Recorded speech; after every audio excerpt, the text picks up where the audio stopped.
Hello everybody, it's Vertical Sandwich. Welcome back to book reviews. So, for the last 2 weeks we've been doing the same series, and today we're going to conclude it with The Stone Sky by N.K. Jemisin, the third book in the Broken Earth trilogy, the only trilogy to win the Hugo Award for every installment. She's the only author to win 3 years in a row. There are multiple people who've won 2. Yeah, exciting stuff. And I think, I mean, as I've said, if you haven't watched the things about the first two, if you haven't read the first 2 books, don't watch this. You should have read the first 2 books. Followed by advice, I can't imagine you haven't read the third book by now. Why would you stop after the second book to watch a review of the third book? That doesn't make any sense. That being said, spoiler alerts for the first 2 books. So this is the conclusion of the trilogy. It's not open-ended. The trilogy just shuts you down. It just finishes the story it started in book 1, which is a huge plus. Clearly she didn't plan on writing more books after this about this particular set of characters, which is great. I like that. I don't like being left hung out to dry. I don't like kind of open-ended things. I don't like authors who might try to get a series to 24 books. I'm talking to you, Louise McMaster Behold. Focusing and sag on my butt. Alright. I'm going to have to talk about that. That entire series won a Hugo Award. All 24 books. 3 individual novels I had to read. I just finished the third one, actually.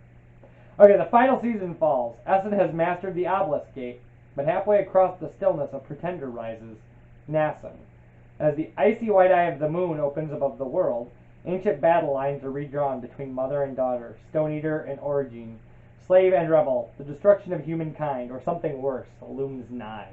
So in the last book, we follow the story of Essen's daughter, and of Essen, as Essen's learning to become powerful enough to do this thing she wants to do, while her daughter is kind of, through no fault of her own, doing the same thing. And now they're at cross purposes. They're mortal enemies, and they're headed for a showdown. That's the thing. That's actually really all I have to say about the kind of plot. I had all that stuff to say about the last one where I was like, oh, there's all this stuff going on. Well, there's stuff going on here too. However, it's all very centered on ending the story. With one exception. This book, unlike every other book in the series, actually takes the time to go back and give prehistory about the Stone Eaters from the point of view of Hoa, the Stone Eater that we're most familiar with from the series. So it's interspersed with that. There's ancient history, and then these 2 characters going through a journey where they're both definitely going to the same place at the same time, which is going to lead inevitably to confrontation, or crisis, or reunion, or something. You're not supposed to know, and I'm not going to tell you. They're just going to the same place at the same time. They're going to meet each other. That's a thing. She knows it's going to happen, because it has to. The paradigm that's set up demands it. Now, that being said, the guards at the node station actually seem to think they can fight when you and the other Castromans walk out of the ashfall. You suppose that a lot of you do look like a larger-than-usual raider band, which, by the way, at this point, Essen has been forced out of where she lives with the group of people she lives with, and they're traveling to a new place. Yika doesn't even have time to get Daniel to try to talk them down before they start firing crossbows. They're terrible shots, which is lucky for you. The law of averages is on their side, which isn't.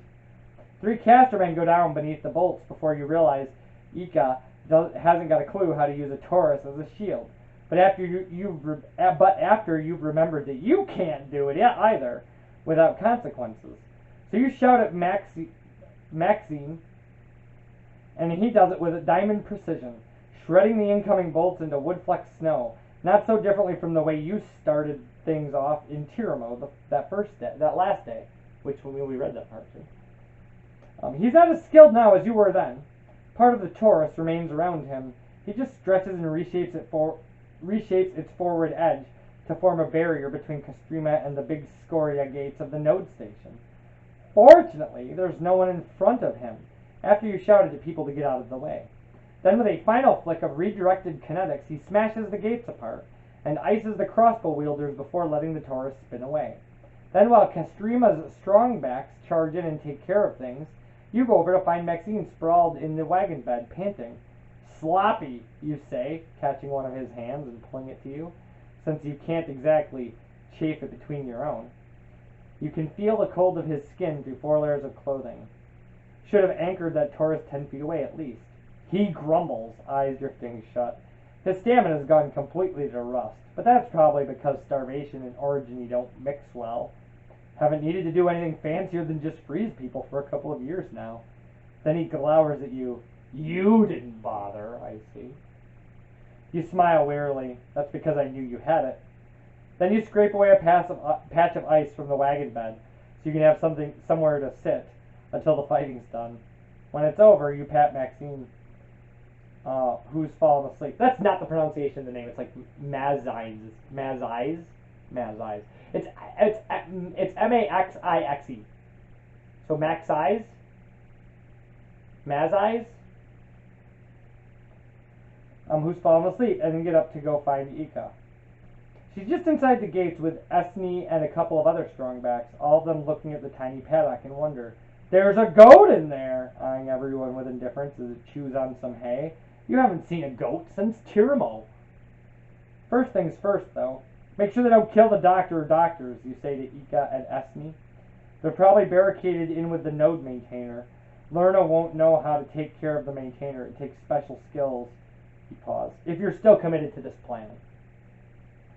Ika nods and glances at Esme, who nods and glances at another woman, who eyeballs a young man who then runs into the node facility. What are the chances the doctor will kill the maintainer? Esme asks, for mercy.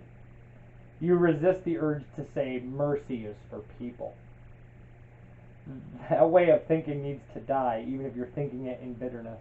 Slim, explain through the doors that you're not planning to kill anyone who surrenders if you think that will help. Esme sends another runner to do this. Of course I'm still committed to the plan, Ika says. She's rubbing her face, leaving streaks in the ash. Beneath the ash, there's just more ash, deeply ingrained. You're forgetting what her natural coloring looks like, and you can't tell if she's wearing eye makeup anymore. I mean, most of us can handle shakes in a controlled way, even the kids by now, but she looks up at the sky. Well, there's that. You follow her gaze, and you know what you'll see already. You've been trying not to see it. Everyone has been. The rifting. On this side of the Mers, the sky doesn't exist. Further south, the ash that the rifting pumps forth has had time to rise into the atmosphere and thin out somewhat, forming the rippling clouds that have dominated the sky as you've known it for the past 2 years. Here you try to look up before you even get to the sky. What grabs your eyes is something like a slow boiling wall of black and red across the entire visible northern horizon. In a volcano, what you're seeing would be called an eruption column. But the rifting is not just some solitary event. It is 1,000 volcanoes put end to end, an unbroken line of earth, fire, and chaos from one coast of the stillness to the other. Talkie's been trying to get everyone to call what you're seeing by its proper term, pyrocumulonimbus, a massive storm wall cloud of ash and fire and lightning. You've already heard people using a different term, however, simply the wall. You think that's going to stick. You suspect, in fact, that if anybody's still alive in a generation or two to name the season, they'll call it something like the season of the wall. So, as soon as traveling, and again, she's got to get to a place to do a thing. Her daughter is, unbeknownst to her, doing the same thing, traveling to the same place. You get to do the same thing. Well, her daughter wants to do a different thing in the same place at the same time. But, boom, cross purposes, journey together, like conclusion of the series. And a worthy conclusion of the series. A wonderful conclusion of the series. The last chapter made me so happy. It ends well. Let me put it that way. I'm not going to say it ends well for the characters, or for the world, or any of those things. I'm not going to say that it's badly for them either. I really want you to find out on your own. But what I am saying is, sometimes books and series and stories end badly and it's beautiful. Sometimes they end well and it's bittersweet. Sometimes they end well and it's beautiful. And sometimes they end well for the characters, but it's an awful ending. It's like a forced garbagey ending. And sometimes they end badly for the characters, and there's no sense of resolution, so it makes you feel empty. This book doesn't do that. It ends well for the reader. Like at the end, you just go, "Oh, I feel okay about that." Like I don't feel that I got strung along for 1,500 pages and then just dropped flat on my back. That's not what these books do. These books make you feel that you got like a great story. This is another just 400-page book. It just flies by. You can read these. I mean, man, these are just great. Take these on vacation. You just finish them. Fly right through them. So this is all 3 books. Hugo Award winner in 2000. Wait, one of these backwards. This one's backwards. This is a nice looking set. Hugo Award winner in 2016, 17, and 18. Entire trilogy. Boom, trilogy by N.K. Jemisin. And yeah, I really think you should invest the time. I just enjoyed the story. And like I said, there's subtext and there's like social messaging and stuff like that. But to the point where you don't realize it until you think about it later and you're like, oh, there was all that stuff going on too. Like underneath that wonderfully engaging, really fun journey I took with characters I grew to care about. Yeah, and there's, and the characters change drastically over time in believable ways.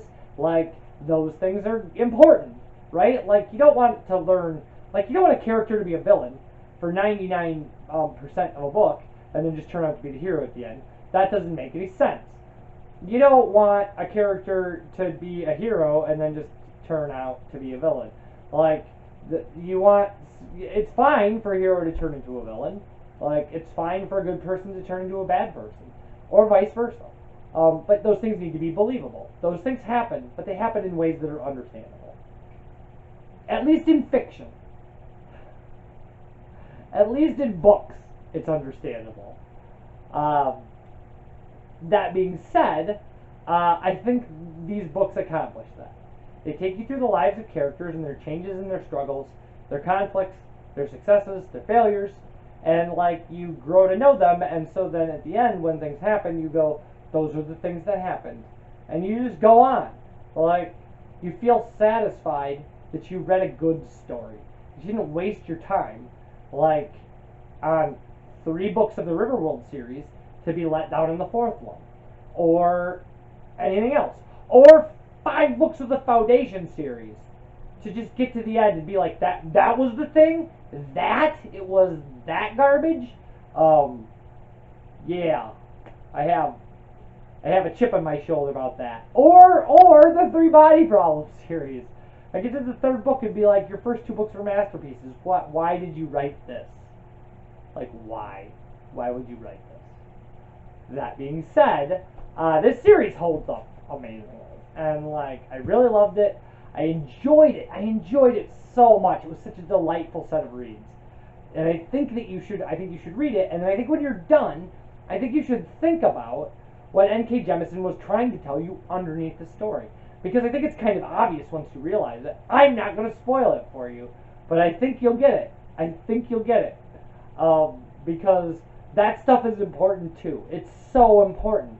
But even if you don't, it doesn't matter because the books are great. They're just great. They're a wonderful way to pass the time. Thoroughly enjoyable. Really like everything about it. And yeah, I think you should check it out.